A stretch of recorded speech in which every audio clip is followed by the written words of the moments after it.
అది కూడా సభ్యులతో మాట్లాడి అది కూడా ప్లాన్ చేస్తాం అధ్యక్ష. Thank you. క్వశ్చన్ నెంబర్ 39 వ్యవసాయ శాఖ మంత్రి గారు.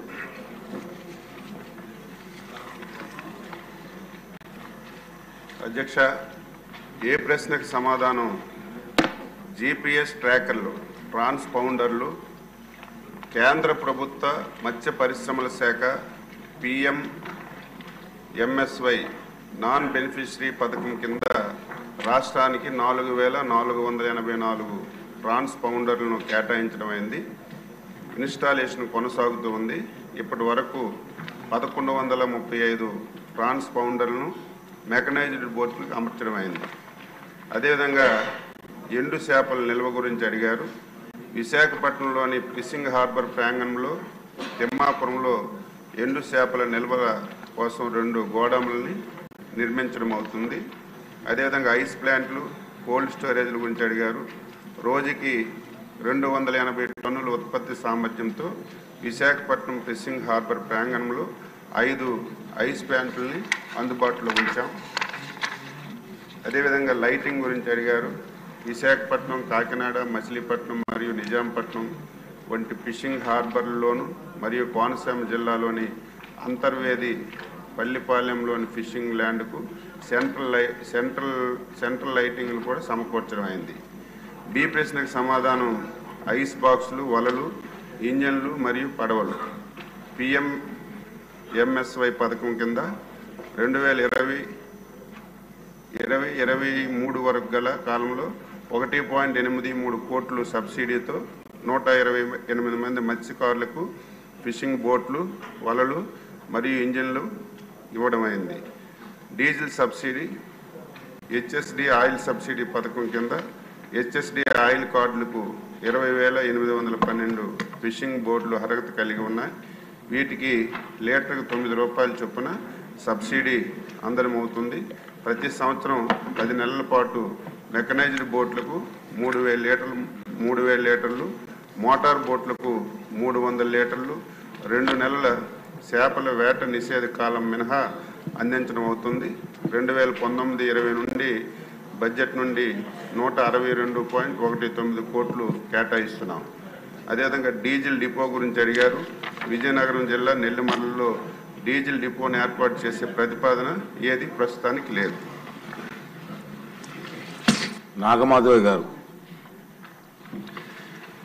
ధన్యవాదాలు అధ్యక్ష. అధ్యక్ష, ముందుగా 24-25 బడ్జెట్లో సుమారు 521 కోట్లు మత్స్యకార అభివృద్ధికి కేటాయించినందుకు ప్రత్యేక ధన్యవాదాలు అధ్యక్ష. ఉమ్మడి విజయనగరం జిల్లాలో 9 నియోజకవర్గాలు ఉంటే సుమారు 28 కిలోమీటర్ల తీర ప్రాంతం ఉన్న ఏకైక నియోజకవర్గం నెల్లిమర్ల నియోజకవర్గం అధ్యక్ష.